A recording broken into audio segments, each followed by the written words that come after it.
잠깐, 사극에서 이런 투구 본 적 있지? 위험 있어 보이라고 달아놓은 저 뿔. 근데 저거 실제 역사서엔 단 한 줄도 안 나오는 생판 가짜라는 거 알아? 이건 바이킹의 뿔 투구 신화랑 똑같은 그냥 미디어가 만든 판타지거든. 실제 고고학적 발굴 유물 중 뿔이 달린 투구는 동서양 어디에서도 발견된 적이 없다고 해. 바이킹은 실용적인 가죽이나 철제 투구를 착용했어. 뿔 투구는 19세기 바그너의 오페라 니벨룽의 반지 무대 의상에서 좀 더 멋있어 보이게 하려는 의도에서 비롯된 근대적 창작물이래. 생각해봐. 뿔로 들이받으며 싸울 것도 아니고 소뿔은 무겁기만 하고 전투할 땐 오히려 적의 칼에 걸리기 딱 좋은 장식일 뿐이야. 그럼 진짜 고구려 투구는 어땠을까? 신라나 가야의 투구처럼 무덤에서 완벽한 상태로 부식 없이 발견된 사례는 고구려의 경우 드문 편이나 정릉사지의 원주형 투구와 농오리 산성의 동장판 투구가 현재까지 알려진 고구려 투구 중 가장 형태가 잘 남아있는 핵심 유물이라고 해. 이게 정릉사지의 원주형 투구.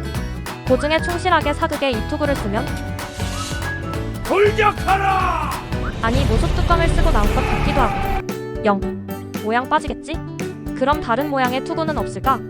아쉽게도 실물은 출토된 적이 없고 단지 벽화에 그려진 모습으로 추정만 가능해. 고구려의 삼실총이나 쌍용총 벽화에는 투구 옆면에 깃털이나 뿔 모양의 장식이 달린 투구를 쓴 무사들이 등장해.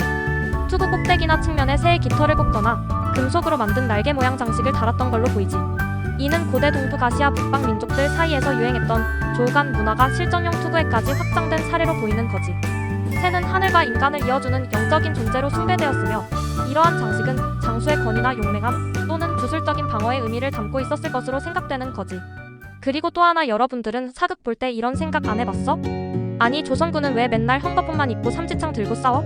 최근에 만드는 사극은 점점 고증에 충실해지는 편이지만 불과 몇 년 전에 잘 만든 사극이라는 평가를 받는 경우에도 조선군은 장수만 빼고 다 포졸복 입고 삼지창 들고 싸웠어.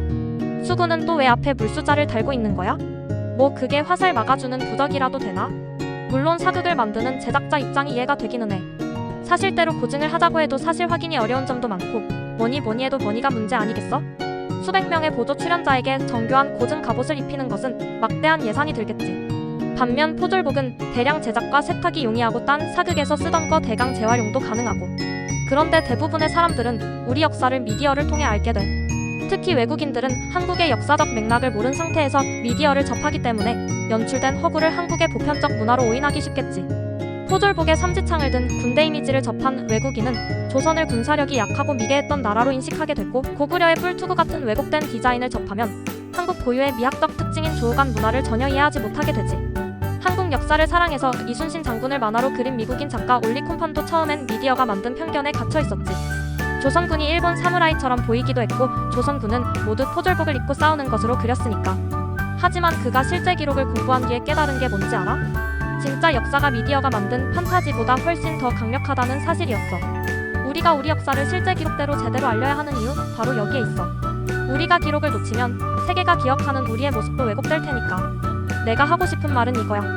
역사 고증은 단순한 고집이 아니라 우리 브랜드를 세계에 제대로 알리는 가장 힙한 방법이다.